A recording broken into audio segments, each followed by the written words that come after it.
2025 apa kira-kira yang terjadi? Kita outlook lah, kita coba melihat. Di 2025 ruang konsolidasi partai mutlak itu potensial terjadi. Apalagi kita lihat kubu oposisi sedang diacak-acak ya, dan itu akan sangat berbahaya kalau kemudian seluruhnya bisa dikendalikan. 2025 politik hukum kita bisa sangat buruk, Prof. Baik dari segi pembentukan undang-undang karena koalisi sudah sangat solid ke arah satu koalisi tunggal dan itu tidak ada oposisi. Pertanyaan besarnya kemana kita publik menyalurkan aspirasi pembentukan undang-undang?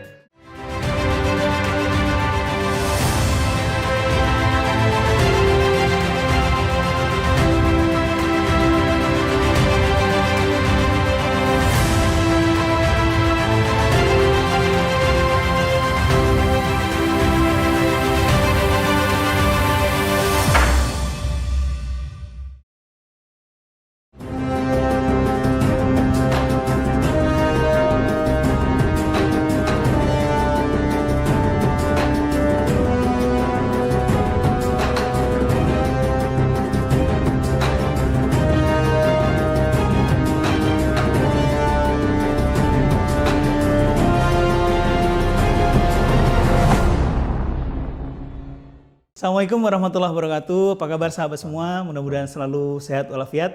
Masih di suasana tahun baru. Mudah-mudahan kita lancar semua aktivitas kita. Ada berbagai persoalan hukum di tahun lalu 2024. Beberapa gebrakan dari pemerintahan Prabowo. Dan kita juga ingin tahu apa yang terjadi, apa prospeknya, atau bahkan mungkin masalahnya di tahun ini 2025. Untuk itu kita kehadiran tamu istimewa, tidak lain dan tidak bukan Bung Ferry Amsari. Assalamualaikum. Waalaikumsalam, Prof. Apa kabar? Alhamdulillah sehat, Prof. Sehat ya. Udah lama nggak ketemu Prof. Iya, saya itu ngeliat aja di TV ini, TV acara satu dan lain. Itu tiap hari ya? Apa? Enggak, Prof. Enggak ya? Mungkin lebih banyak zooming kayaknya ya, Prof. Karena stasiun TV kalau ada beritanya ini langsung zoom, langsung tayang. Dibandingkan ke studio, studio paling banyak debat sih paling. Oh, yang dia harus langsung ya? Iya, langsung. Iya ya. Tapi saya melihat asik gitu kalau Bung Ferry ini debat itu sudah punya ilmu debat gitu. Ampun. Jadi asik. Kan peserta ini, Prof. Dulu Piala Mutiara Joko Sutomo. Oh. Tahun berapa itu? Tahun berapa tuh ya? 2004, 2003, 2002. 2002 ya? 2002 saya ikut. Iya itu pantas, soalnya saya perhatikan Fakultas Hukum UNAN tuh maksudnya sering juara. Debat MK juara ya. Dan banyak lagi ya. Alhamdulillah. Sekarang apa aktivitas Bung Ferry? Sekarang semenjak semenjak jadi anak buahnya Charles di Pusat Studi Konstitusi, nggak direktur lagi, tidak Pusat Studi Konstitusi. Ya, lebih banyak ke departemen ngajar. Ya. Sama kegiatan sekarang kan teman-teman juga penelitian di organisasi baru kita. Apa namanya? Namanya Yayasan Dewi Keadilan Indonesia, YDKI namanya. Yayasan Dewi Keadilan Indonesia. Berarti lingkupnya bukan hanya di Sumbar ya? Bukan hanya di isu hukum tata negara gitu. Bukan hanya tata negara. Kita dulu pernah penelitian soal praktik perdagangan senjata yang pelanggaran HAM terhadap Rohingya dan masyarakat sipil. Juga bicara soal pemilu pasti karena minatnya di sana. Yang dulu ada guru kami di pidana pemilu sudah agak menjauh sedikit. Jadi masih pemilu masih pemilu ya. Karena HTN itu saya perhatikan hukum tata negara ya beberapa tahun terakhir ini menjadi primadona, ya kan? Betul ya. Kalau di UI mahasiswanya itu sejak berapa tahun terakhir ya, mungkin sejak reformasi ya, itu HTN itu banyak mulai mahasiswa. Kalau di kampusnya ada tulisan dari Prof. Sri Sumantri, Prof. Di sebuah jurnal, saya lupa nama jurnal, saya baca waktu Orde Baru dan kemudian reformasi, hukum tata negara itu adalah ilmu hukum yang tak laku. Kurang lebih beliau katakan sudah 40 tahun ditinggalkan. 40 tahun. Karena nggak asik membicarakannya, Prof. Karena Apa yang dibicarakan beda dengan praktiknya mungkin ya. Tapi setelah muncul MK, setelah muncul berbagai pembenahan peraturan perundang-undangan, kayak mulai Prof banyak minat ya. Banyak, ya. Karena selain corporate lawyer kan sekarang ada constitutional lawyer Oh istilahnya. ya, luar biasa ya. Jadi sekarang udah ada ini juga ya forumnya seperti MK gitu ya, dan beberapa lembaga ini ya, lembaga apa istilahnya? Pemilu, DKPP, Bawaslu semua kan yang ada di Undang-Undang Dasar mulai ada landasan hukumnya ya. Iya, kalau saya perhatikan kan apa dulu guru-guru kita ngajarin HTN negara dalam keadaan diam gitu ya, Han negara dalam keadaan bergerak. Ya, tapi sebetulnya dinamika ya di HTN itu saya perhatikan luar biasa. Saya itu karena dulu sering ngomongin pemilu, jadi dikira dosen HTN. Saya sempat tuh satu kampus ngundang, oleh panitianya mengundang saya untuk bicara mengenai pemilu, mengenai hukum pidana. Terus ditolak oleh dekannya. Pak Topo itu kan dosen HTN, kenapa Anda undang untuk acara kurang pidana? Mendalami dia. Iya, ini saya menahan diri. Oke, Bung Ferry, saya juga perhatikan ya beberapa waktu ini banyak hal yang menarik ya, misalnya soal pernyataan Prabowo. Ini walaupun pidana, tapi saya kira sekarang ini kan batas pidana, TN dan lain-lain makin blur gitu ya. Katanya koruptor yang penting mengembalikan. Tapi diam-diam atau gimana? Menurut Bung Ferry gimana ya? Ya, saya melihat Pak Prabowo ya, Pak Presiden agak terburu-buru dalam berbagai pidato belakangan ini, Prof. Belum juga 100 hari kerja beliau. Ada terburu-buru di 9 atau 10 dash line di ini. Dan bahkan dianggap sebagai salah satu kekacauan diplomasi. Lalu yang Prof maksud adalah soal kembalikan uang hasil korupsi, Anda kami ampuni, ini debatable. Saya yakin di perspektif teman-teman pidana ada juga upaya memberikan sanksi dalam bentuk mengembalikan hasil kejahatan supaya lebih mudah proses. Tetapi apakah maksud Pak Presiden Prabowo seperti itu atau malah orang yang terjerat kasus korupsi setelah ditangkap atau diproses lalu mengembalikan harta lalu tidak diproses secara hukum, kan juga itu pasti akan kontroversial karena menghapuskan konsep pemidanaan. Ketiga yang agak diributkan belakangan ini adalah soal pilkada kembali ke DPRD. Nah ini kan pidato-pidato yang menurut saya agak terburu-buru, terutama soal pendekatan data dan pendekatan ilmiahnya. Nah khusus untuk semacam pengampunan bagi koruptor ini tentu akan sangat kontroversial karena pernyataan Pak Prabowo itu masih sangat umum, Prof. Tidak detail. Lain hal kalau beliau itu mencoba memberikan gambaran pendekatan pencegahan korupsi bisa dimulai dengan pengakuan orang yang belum terdeteksi oleh aparat penegak hukum sebagai pelaku tindak pidana korupsi mengaku. Jadi duluan mereka melaporkan bahwa mereka dulu pernah melakukan tindak pidana korupsi sebelum diberikan sanksi atau proses hukum, kami mengaku ini kita kembalikan. Itu mungkin tidak akan kontroversial pendekatannya. Tapi yang dipahami publik dari pidato itu adalah seolah-olah presiden yang mengatakan siapa saja yang terlibat kasus korupsi, yang sudah diproses hukum sekalipun, itu begitu mengembalikan harta, ya sudah dimaafkan. Nah ini kan nggak masuk akal karena seolah-olah koruptor itu bisa coba-coba korupsi dulu, kalau ketahuan ya udah kembalikan dan dimaafkan.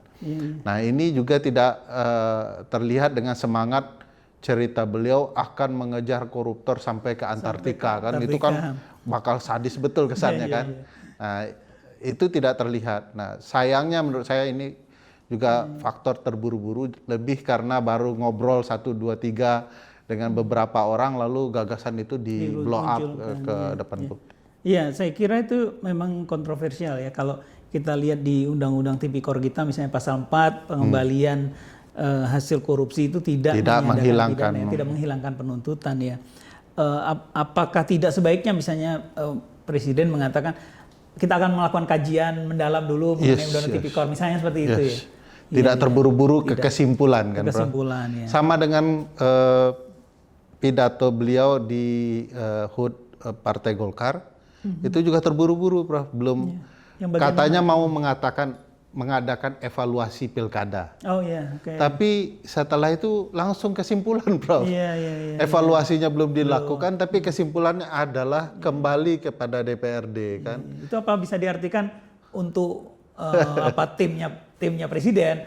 Ya sudah, pokoknya kesimpulannya itu kembali ke DPRD. Jadi lakukan kajian, tapi kesimpulannya itu. Kalau Ferry Amsari ngomong kan, ya apain sih didengarin? Tapi kalau presiden ngomong kan, Bro, itu jadi semacam seolah-olah perintah kan? Iya, betul. Jadi kayak kesimpulan yang harus dikerjakan, padahal evaluasinya belum ada. Terus yang paling penting, Prof, kan analisa awalnya adalah karena pilkada berbiaya tinggi. Lah, itu kan tidak salah pemilih sepenuhnya. Malah lebih banyak salahnya ke peserta dan penyelenggara, Prof. Peserta misalnya, Prof, beli uang mahar untuk seluruh perahu supaya dia jadi calon tunggal, Prof. Tentu akan berbiaya mahal, Prof. Kandidasi buying ya. Iya, kandidasi buying yang kemudian membuat politik kita tidak demokratis karena tidak ada kompetisi. Lalu membayar ya money politics para pemilih. Itu juga akan membebani anggaran. Nah, peserta, Prof, penyelenggara itu lebih banyak lagi mengeluarkan dana-dana tidak perlu. Prof sudah ketahuan ceritanya. Buat rapat setiap minggu, Prof, di hotel-hotel kepada banyak sekali itu dananya. Nah, yang dihukum malah hanya pemilih. Pendekatan Pak Prabowo tidak terlalu tepat. Jadi hak pemilih yang bisa memilih secara langsung itu ingin diambil. Ya. Padahal mereka tidak punya salah gitu ya. Tadi ya, Bung Ferry menarik saya kira. Kos yang besar itu dari hal-hal yang tidak perlu, kan? Hal yang tidak perlu. Soal penyelenggara pemilu yang sebetulnya bisa diefisiensi gitu ya. Maksudnya ke sana ya.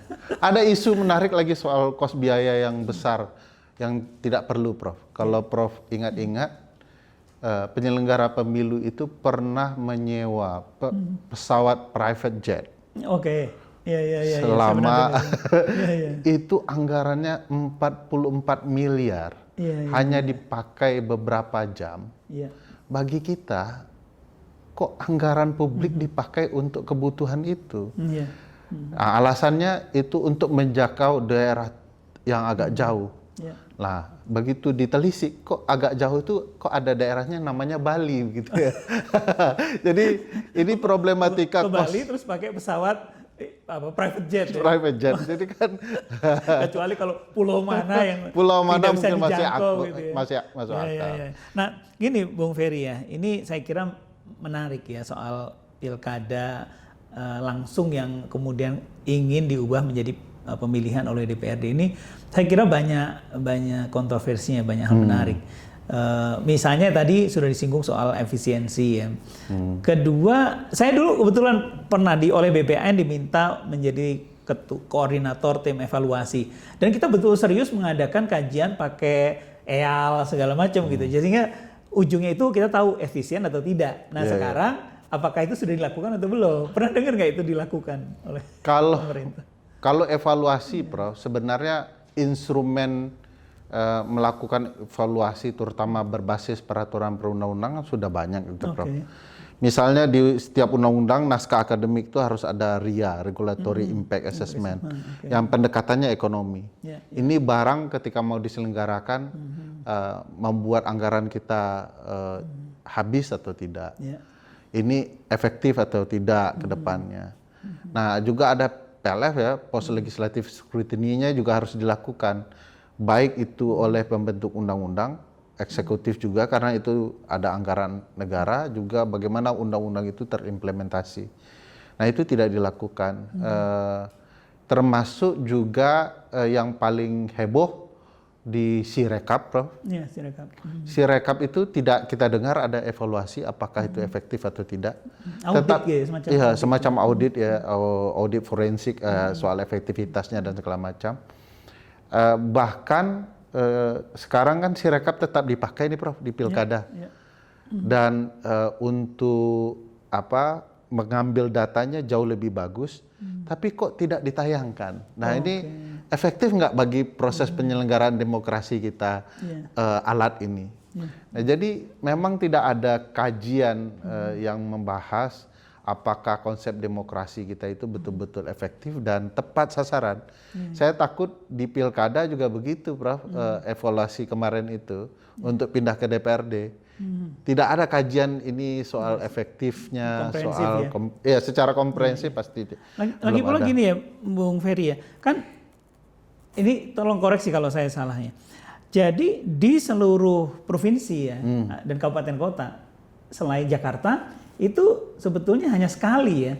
Siapapun yang suaranya lebih dari 50% gitu ya, atau bukan yang terbanyak gitu ya, itu yang langsung jadi. Sementara DKI harus 50%. Kalau tidak berarti yang kedua. Begitu ya. Jadi artinya sebetulnya cukup efisien ya karena hanya sekali ya. Cukup efisien dan anggaran itu yang merasa dibebani oleh partai politik bukan soal penyelenggaraan, tapi beban kepada mereka. Jadi itu problematikanya, Prof. Nah bahkan Jakarta sendiri kan sekali, walaupun potensial untuk putaran kedua dan lain-lain. Jadi ini tidak semata-mata soal anggaran negara, ini soal anggaran yang lain karena ada satu orang ketua partai pernah mengungkapkan bahwa untuk satu kandidat itu di daerah-daerah yang cukup besar minimal itu 300 miliar mengeluarkan luar uang. Biasa ya. Itu provinsi atau kabupaten kota? Provinsi. Ya? Iya sebetulnya kalau misalnya semua bisa ditekan soal inefisiensi ya dalam penyelenggaraan, kemudian money politics, kandidasi membeli perahu ya. Ya, kandidasi buying dan sebagainya bisa ditekan, sebetulnya ya tidak perlu akhirnya harus balik lagi ke zaman dulu ya. Tapi kelemahan oleh DPRD sendiri apa, Bung Ferry? Pemilihan oleh DPRD. Ya, asumsi bahwa di DPRD itu akan membangun ruang anti politik uang juga tidak tepat, Prof. Malah transaksionalnya jadi terukur di DPRD. Misalnya satu DPRD ada 10 kursi. Target saya kalau saya jadi kandidat adalah memastikan 6 kursi. Nah itu transaksinya bisa sangat besar-besaran. Mereka akan mudah digoda dengan angka kan. Dan kedua, kalau di DPRD kita kembali ke sistem yang hibrid, Prof. Padahal semangatnya kan sistem presidensial. Kalau sistem presidensial antara legislatif dan eksekutif beda pemilihan. Kalau digabung jadi parlementer karena sentralnya di parlemen, begitu terpilih parlemen maka dia otomatis punya kuasa untuk memilih eksekutif atau terpilih dengan sendirinya. Nah di kita kalau kembali ke DPRD kita merubah sistem itu. Nah takutnya ini sistem daerah diubah, lama-lama sistem nasionalnya diubah. Jadi presiden nanti melalui MPR. Yang ketiga ruang untuk dominasi ketua partai sebagai pemilik partai akan jauh lebih besar, Prof. Ruang dominasi dari ketua partai menentukan siapa jadi kepala daerah. Bahkan di titik tertentu bukan tidak mungkin akan kembali sangat sentralistik. Kalau di Orde Baru kan kepala daerah itu ditunjuk presiden waktu itu, Prof. Militer ini, polisi ini biasanya yang dipilih. Nah itu sekarang mau diarahkan ke sana, tapi tentu yang akan diuntungkan sementara waktu adalah ketua umum partai, karena dia akan bisa menentukan siapa yang akan dicalonkan. Jadi sebetulnya katakanlah dua partai yang memiliki kursi sangat besar atau 3 gitu, udah selesai. Udah selesai. Gitu ya. Rakyat nggak diajak-ajak lagi, Bro. Oke. Baik, saya kira sangat menarik dan nah itu kan 2024 akhir ya, statement-statement atau beberapa hal itu disampaikan. 2025 apa kira-kira yang terjadi? Kita outlook lah, kita coba melihat. Bung Ferry punya apa perspektif apa itu? Saya berharap konsolidasi partai memang perlu, Prof. Tapi tidak konsolidasi mutlak yang memberangus demokrasi. Di 2025 ruang konsolidasi partai mutlak itu potensial terjadi. Apalagi kita lihat kubu oposisi sedang diacak-acak ya, dan itu akan sangat berbahaya kalau kemudian seluruhnya bisa dikendalikan. 2025 politik hukum kita bisa sangat buruk, Prof. Baik dari segi pembentukan undang-undang karena koalisi sudah sangat solid ke arah satu koalisi tunggal dan itu tidak ada oposisi. Pertanyaan besarnya kemana kita publik menyalurkan aspirasi pembentukan undang-undang kalau koalisinya tunggal. Jadi tidak susah berharap kepada undang-undang perampasan aset, pembatasan uang giral dan segala macam. Ini kan karena konsep demokrasinya terganggu. Jadi proses legislasinya juga akan terganggu.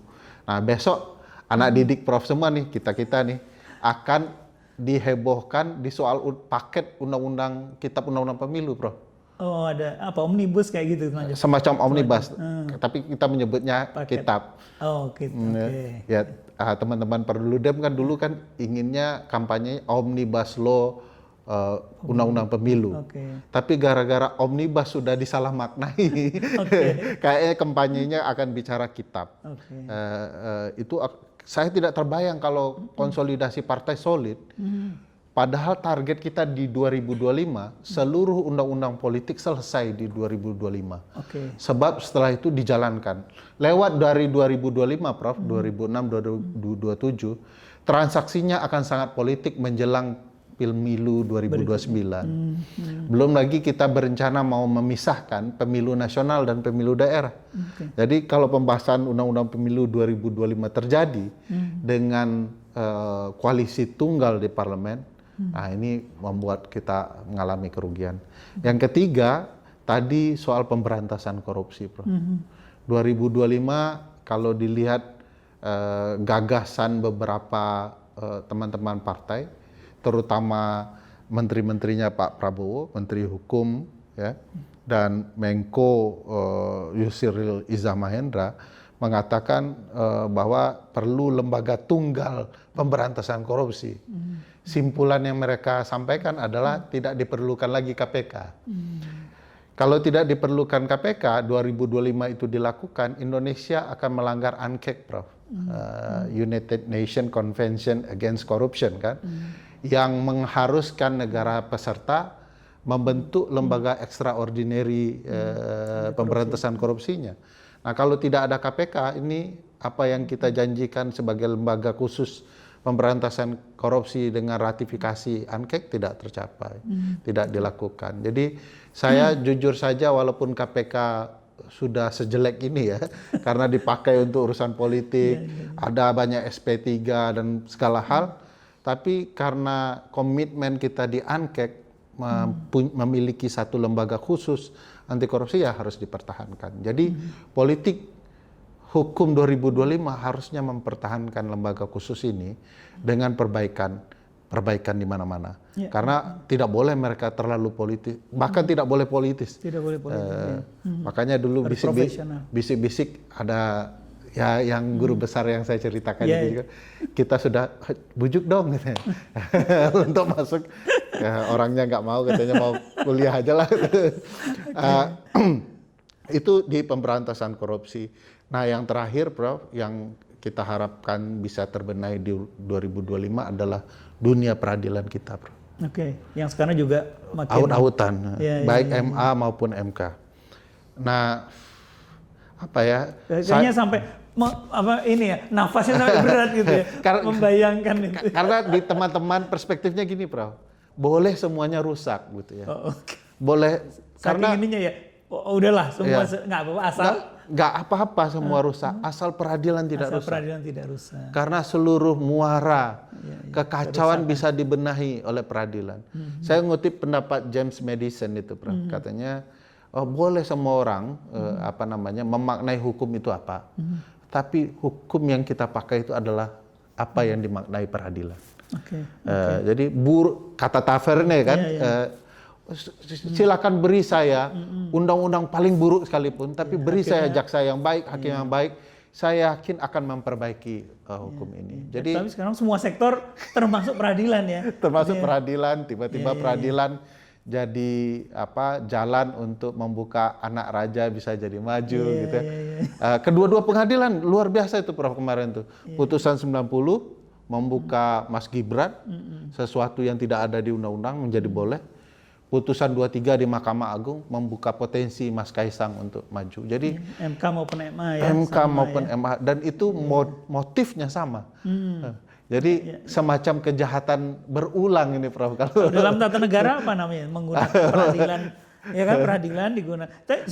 Dalam bahasa tata negara nggak ada Prof. Tapi bahasa Jawa ada Prof. Cawe-cawe namanya.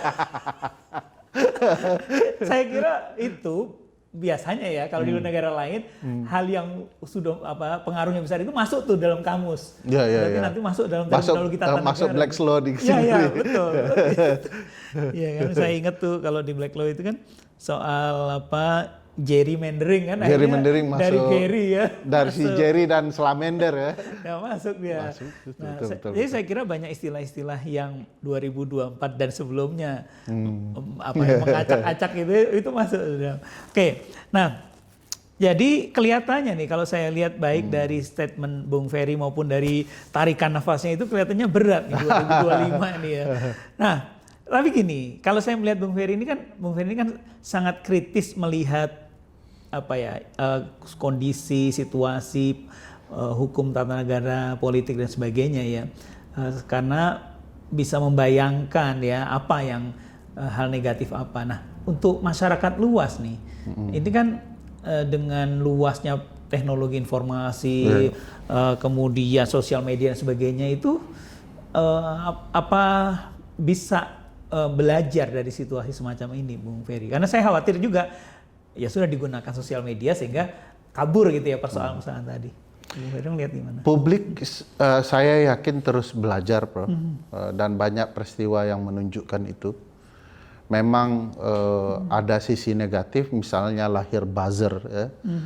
Tim sukses media sosial baru yang tidak mempedulikan etik, moralitas, panggilan kebangsaan, pokoknya menang, nggak peduli hoax atau apapun dia akan melakukan upaya. Memang ada sisi negatif yang cukup dominan di beberapa tahun belakangan, termasuk di pemilu presiden kemarin.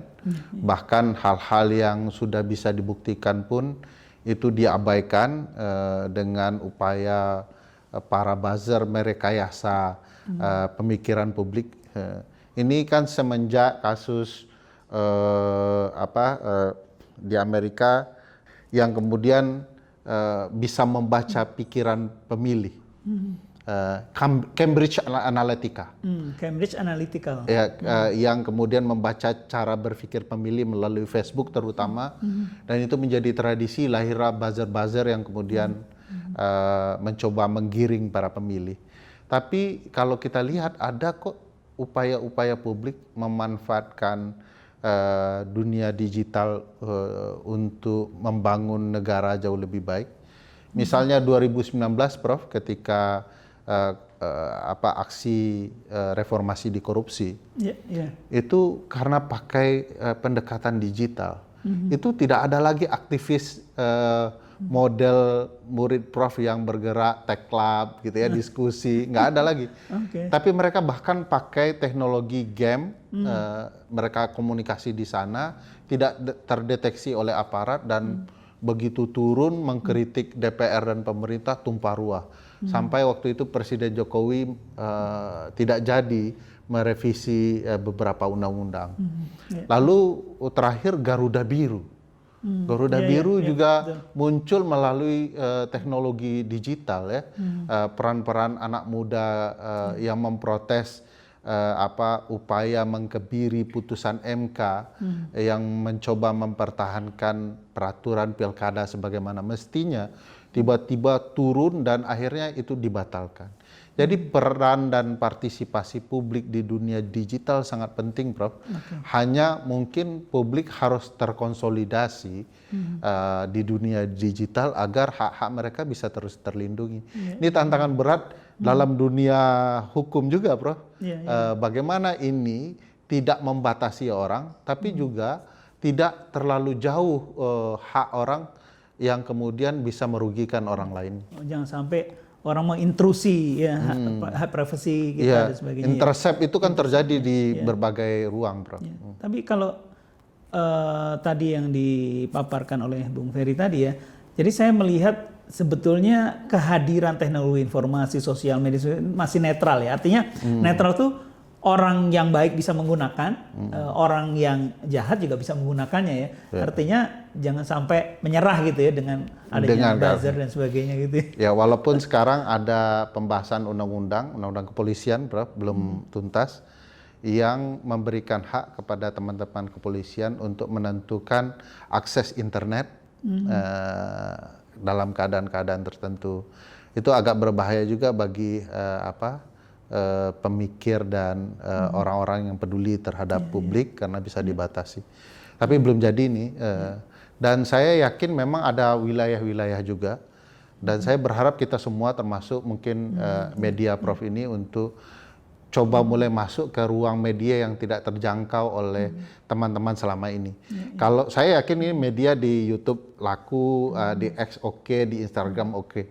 Tapi begitu masuk TikTok, Prof, itu media-media pencerdasan seperti ini bisa terbantai gitu ya dengan teman-teman buzzer atau yang lain. Nah, perlu juga masuk ke TikTok. Jadi selain YouTube mungkin tayangan ini bisa juga memberikan masukan kepada pengguna TikTok karena di pemilu kemarin itu termasuk paling radikal, Prof, paling bermasalah, paling mengganggu gitu ya untuk pendidikan hukum, politik dan kepemiluan. Iya, saya ngomongin itu jadi ingat menjelang pemilu kemarin kan ya. Ya. Film pendek apa judulnya, Bung Ferry? Film dokumenter. Film dokumenter. Judulnya Dirty Food. Oke. Dirty Food ya. Dirty Food. Berapa menit waktu itu ya? Ini durasi? Hampir 2 jam, 1 jam 57. Tapi orang ngikutin tuh sampai akhir. Iya. Jadi cukup panjang ya. Film itu Prof tidak dimonetisasi. Kami tidak ambil duit. Awalnya kita berpikir tidak boleh orang mengkampanyekan ini film untuk cari uang. Tapi kami nggak punya uang, Prof. Ini juga uniknya. Tapi waktu itu kawan-kawan yakin kalau kita semua sumbangan, ini biaya film bisa selesai. Jadi film itu dibuat dengan minjam alat-alat, ya, sewa layar di belakang itu, Prof. Itu besar sekali, ya, terhutang setelah film itu. Tapi begitu semua orang nonton, semua orang dapat poin filmnya, itu teman-teman NGO, individu itu sumbangan untuk melunaskan itu. Tapi berapa juta penontonnya sampai hari ini? Di 4 channel itu sekitar 30-an juta. Luar biasa, itu besar, cukup besar ya. Tapi lama-lama setelah beberapa teman ada yang sakit, ada yang punya masalah tertentu, kita nyesal juga tidak monetisasi. Luar biasa itu kan 30 juta. Ya, itu 30 juta itu equal waktu itu dihitung-hitung sekitar 5 miliaran. Didapat. Belum termasuk kalau buat shortnya atau reelsnya. Belum ya. Itu saya nonton film itu juga ini ya. Memang akhirnya saya menariknya adalah banyak juga yang kemudian membuat kontranya dan sebagainya. Ya negara demokrasi ya. Iya. Jadi tokoh utamanya hanya 3 ya. Bung Ferry, Mbak Bibip, Bivitri, dan Uceng ya, Mas Zainal Arifin Muchtar. Ada rencana bikin lagi? Kan tadi tuh udah penontonnya banyak ya. Tapi mau bikin film dokumenter tapi dengan angle yang berbeda.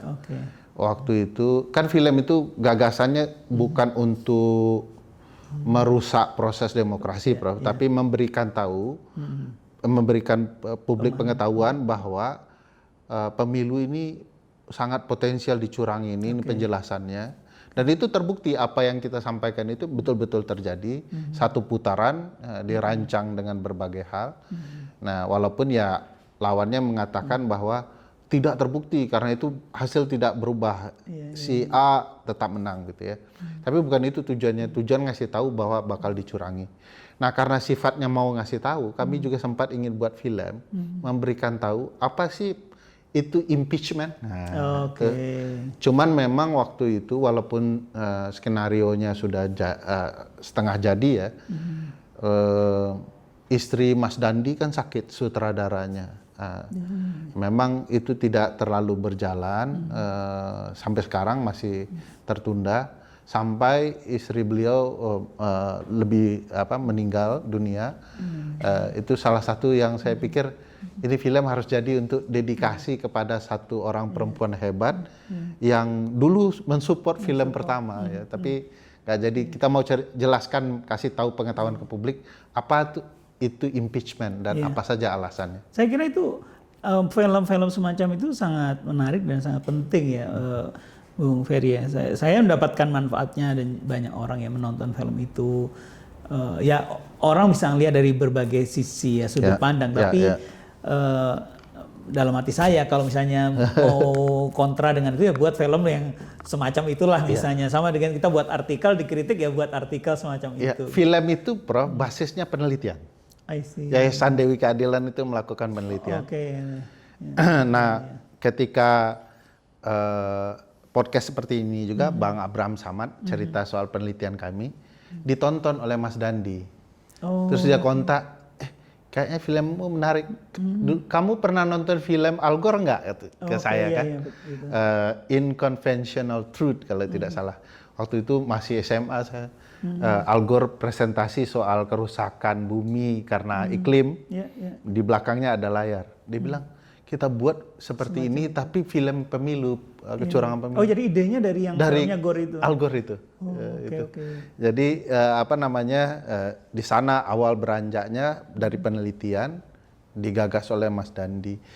Sampai hari ini penelitian itu tidak satupun penelitian tandingan membantah, termasuk film itu cuman kalau dikritik ya oke ya Prof, tapi kritiknya harapannya apa sih yang benar gitu ya. Kalau film ini salah, menurut kalian apa yang benar? Tolong dijelaskan. Sampai sekarang nggak dijelaskan. Dan bahkan kalau dilihat pilkada kemarin Prof, apa yang kami ceritakan di film itu malah juga terjadi di pilkada. Mengkonfirmasi yang terjadi. Luar biasa. Oke, nah saya sebenarnya mau ingin diskusi panjang soal apa yang terjadi sudah itu. Maksudnya sebagai pemeran utama tentu kan banyak behind the scene-nya ya. Oke, tapi nantilah mungkin pada kesempatan yang lain. Saya balik lagi nih, 2025 ya. Ada orang mungkin memandang optimis, ada yang sudah mulai was-was, ada yang misalnya kita dengar kemarin Prof Mahfud ya mengatakan beberapa tindakan itu kok agak berbahaya atau melenceng secara hukum atau apa. Nah, kalau seperti itu yang terjadi di akhir-akhir 2024 ya, Desember 2025, apa tidak semakin banyak nih kira-kira? Basis pendekatannya mungkin ke perspektif HTN ya Prof. Di teman-teman HTN itu kan ada istilah 100 hari kerja. 100 hari itu bukan berarti dia betul-betul gagal atau betul-betul berhasil. Tapi 100 hari itu bisa melihat untuk melangkah lebih jauh 5 tahun ke depan. 100 hari ini Anda ngapain aja. Dan jujur kalau mau menjelaskan apa yang dilakukan Pak Prabowo, saya pribadi Prof tidak melihat langkah-langkah konkret yang bisa membuat pemerintah efisien, betul-betul efektif dan betul-betul transparan dalam menyelenggarakan tata kelola pemerintahan. Salah satu contoh yang kami anggap sebagai langkah pertama yang salah adalah pembentukan kabinet yang terlalu besar. Dan dalam sistem presidensial itu tidak cocok. Karena kan kepala yang bertugas teknis sudah banyak tuh Prof. Ada dirjen, ada sekjen, ada apa di masing-masing lembaga. Jadi memperbesar kabinet kayaknya itu adalah langkah paling mubazir yang ada. Apalagi sekarang diminta masyarakat membayar pajak untuk membantu uang negara. Padahal pembengkakan ini adalah pemubaziran jumlah kabinet. Itu langkah awal yang menyalahi perspektif hukum tata negara soal sistem presidensial. Namanya saja kabinet, Prof. Kabinet itu artinya kabin, lemari kabin kan, lemari kecil. Dan dulu raja-raja sebelum bertemu lawan tandingnya di parlemen, dia berkumpul dulu di salah satu kamar kecil. Maka dikenal orang-orang kepercayaan raja itu sebagai orang-orang dalam kabinet. Dalam kabinet. Oh, Artinya kamar kecil ya diisi oleh orang sedikit, dibawa oleh orang banyak begitu ya. Nah, oleh karena itu aneh saja presiden membentuk 109 orang dalam kabinetnya yang menurut saya pemubaziran luar biasa dan tidak efektif. Dulu Pusat Studi Konstitusi mengusulkan 21 menteri, Prof. Hanya 21? 21 menteri dengan tetap 34 kementerian. Jadi akan ada satu orang menteri memimpin dua kementerian yang berbeda. Tapi objeknya sama. Misalnya Kementerian Desa, Kementerian Dalam Negeri itu disatukan saja. Tapi kementerian kenapa tidak dibubarkan? Karena punya pengalaman. Dulu Presiden Abdurrahman Wahid mengubah nomenklatur. Nomenklatur itu ternyata tidak efektif untuk menghemat anggaran, Prof. Perubahannya. Sebab data teman-teman anggaran untuk merubah nomenklatur terkait dengan kop surat saja, Prof. Itu kalau kementeriannya dari pusat ke daerah, dana pergantian kop surat 1 miliar lebih, Bro. Hanya pergantian kop surat. Kop surat, belum mungkin lagi. Cap, mungkin macam-macam. Belum. Jadi bayangkan. Jadi kami merancang 21 menteri tetap di 34 kementerian. Tidak ada yang dirugikan, kementerian terus berjalan, menteri bisa memimpin efektif. Nah, itu satu langkah 100 hari yang menurut saya bermasalah. Kedua, presiden selalu tampil sangat terbuka, luas gitu ya. Yang di titik tertentu membuat dia seolah-olah mengeluarkan kebijakan yang datang dari langit saja tanpa ada kajian yang matang. Nah, presiden tidak boleh seperti itu, Prof. Kan konsep presiden itu adalah raja yang dibatasi konstitusi. Dia raja tapi terbatas. Masa jabatannya tidak seumur hidup, ada periodisasinya, dia harus bertanggung jawab kepada rakyatnya dan segala macam. Nah, kalau dia mengeluarkan statement-statement yang kemudian tidak ada kajian, tidak matang, ya, tidak dipikirkan masak-masak, bahkan tidak berkaitan dengan kampanyenya, seolah-olah ini semua mau diterapkan tetapi tidak ada landasan. Jadi mestinya dia harus hati-hati. Yang ketiga, yang bagi saya perlu dilakukan presiden adalah mengefektifkan birokrasi. Nah, sekali lagi kalau mau balik ke pernyataan awal, bagaimana birokrasi bisa efektif kalau kabinetnya saja tidak efektif. Nah, itu saya kira menarik kalau kita teruskan ya. Apakah tadi ya ide itu dengar atau mendapat masukan dari beberapa orang? Atau ilham. Apakah tidak memanfaatkan menteri-menteri yang ada, ya kan? Atau saya pernah dengar beberapa hari yang lalu itu ada yang mengatakan kayaknya presiden sendiri yang langsung test the water, bukan menteri-menterinya. Apa iya itu test the water? Apa pandangan Bung Ferry? Iya. Misalnya kalau masyarakat nolak ya nggak jadi. Apa kira-kira seperti itu? Masuk akal nggak itu? Yang terakhir ini agak menarik ya. Mungkin kalau mau dibilang lucu ya, Prof. Pak Presiden mengambil referensi untuk mengubah konsep pilkada karena pernyataan Pak Bahlil yang merupakan Menteri ESDM, Prof. Kenapa tidak Menko-nya yang adalah orang hukum tata negara salah satu terpintar di Republik ini, walaupun saya sering tidak setuju sekarang dengan beliau. Kenapa tidak Menteri Hukum? Kenapa tidak rekomendasi dari KPU sebagai penyelenggara? Kenapa Pak Bahlil yang kebetulan juga orang partai politik, Prof? Tentu sangat sumir kalau upaya evaluasi perbaikan gagasan itu diambil dari gagasan hanya satu partai atau Menteri ESDM yang bukan urusan dia. Jadi akhirnya ini menurut saya tidak terlalu tepat Presiden mengutip itu sebagai bahan pembenaran dari sikapnya. Jadi saya melihat tidak ada beliau mengutip kajian, bahkan kalau mau boleh sedikit menyindir, Prof. Negara-negara yang dikutip Pak Presiden menunjukkan Pak Presiden tidak paham apa yang dia kutip. Misalnya beliau kutip Malaysia, Prof. Malaysia sistem parlementer, Prof. Nggak nyambung ya. Nggak nyambung dengan sistem presidensial. Tentu saja begitu parlemen terpilih, eksekutifnya otomatis terpilih kan. Iya, iya. Udah Langsung ya. Hanya tunggal pemilunya. Nah kita konsepnya presidensial, dua kekuasaan ini dipilih dalam pemilu yang berbeda. Iya, iya, iya. Nah kedua India dan Singapura, ini salah lagi nih Prof. Kedua-duanya hybrid sistem. Oke. Ada presiden, ada perdana menterinya. Nah dia menggabungkan sistem parlementer dan presidensial. Gagasan kita, baik oleh founding fathers and mothers dan pelaku perubahan konstitusi, penguatan sistem presidensial. Oke. Nah mereka kan mengatakan begini, loh dulu kita tidak pemilu langsung juga tuh, presiden bahkan tidak pemilu. Mereka lupa aspek sejarah. Kita baru merdeka, yang kita bisa mampu melakukan pemilu legislatif dulu, itu pun jauh dari 45 ke 55. Iya, 10 tahun ya. 10 tahun.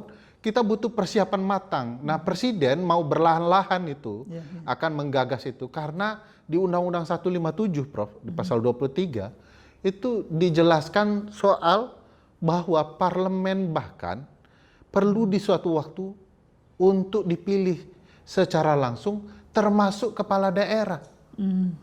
Jadi digagas kepala daerah ke depannya harus langsung juga seperti sudah parlemen. Sudah ada pemikiran dari tahun itu 50. Sudah ada 57-an.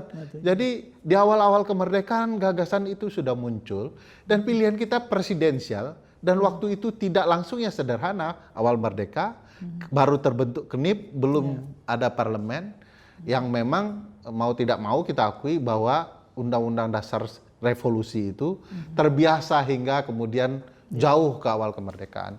Jadi memang harus ditinjau secara sejarah juga. Tapi Pak Presiden sama sekali tidak mengutip apapun sejarah kita, pilihan sistem kita.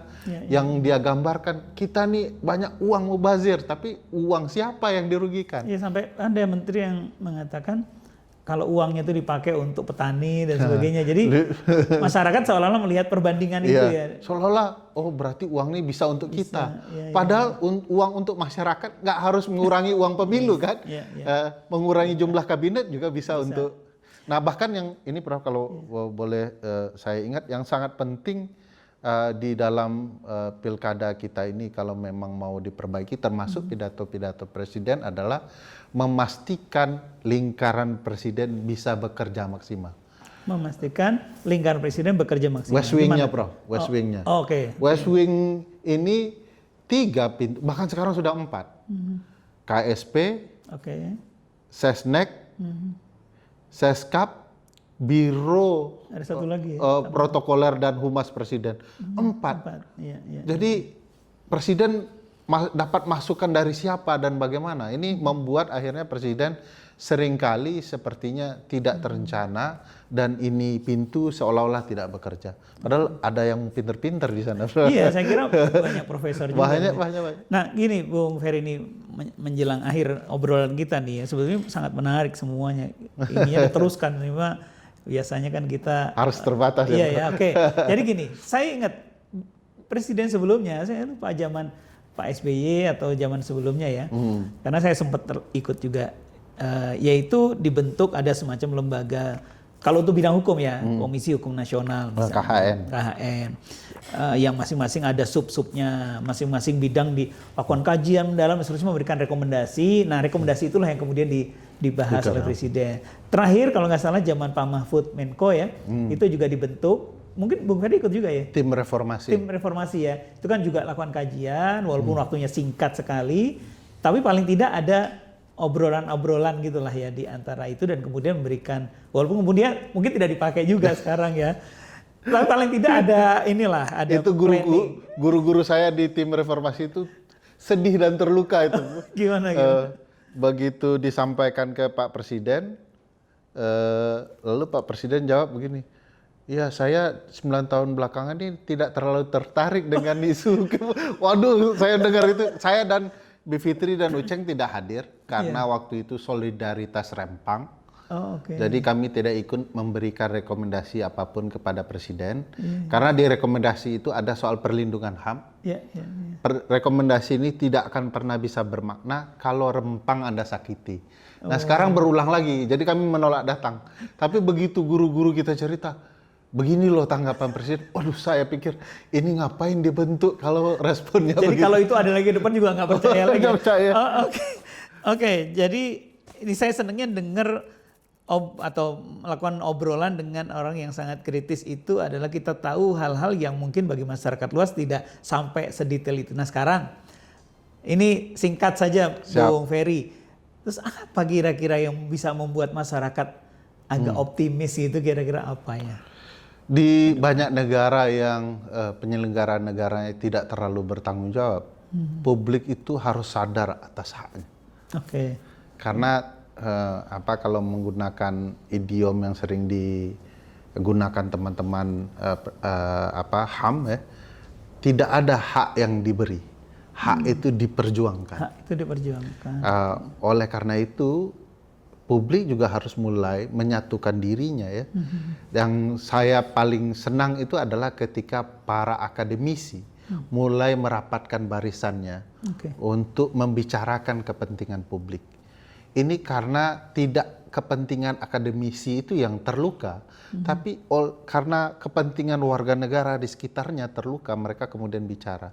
Artinya ada sekelompok orang yang sudah mulai bicara bahwa apa yang bisa kita lakukan dalam bernegara. Dan saya yakin peristiwa dan berbagai hal yang terjadi di Republik ini tidak kurang dari peran para akademisi ini, baik senior dan junior yang kemudian bicara dalam banyak hal, mengerjakan berbagai isu yang berdampak kepada publik. Lahirnya Garuda Biru pasti ada peran mereka, lahirnya kritik soal pemilu kemarin karena peran mereka, pertanyaan soal pemberantasan korupsi yang sudah semakin runyam juga kerja-kerja para intelektual ini. Dan tentu saja kalangan Gen Z sebagai salah satu layers paling penting, kita tunggu untuk terus bergerak. Saya yakin, mohon maaf dengan segala pemahaman saya terhadap generasi Prof dan generasi saya, kayaknya kita itu nggak betul-betul paham apa sih media sosial itu sebenarnya. Ini contoh yang saya selalu gunakan untuk menertawakan diri saya sendiri terhadap dunia teknologi. Saya baru tahu kalau kita ke IG meletakkan foto kita di feed, kita bisa menanamkan lagu, Prof. Saya baru tahu berapa bulan yang lalu. Jadi sekarang setiap foto itu sudah saya kasih lagu sekarang, Prof. Artinya saya tidak paham teknologi ini, senior-senior saya mungkin juga tidak paham. Yang paham adalah generasi muda sekarang, yang kemudian akan menjadi kekuatan demokrasi di masa depan.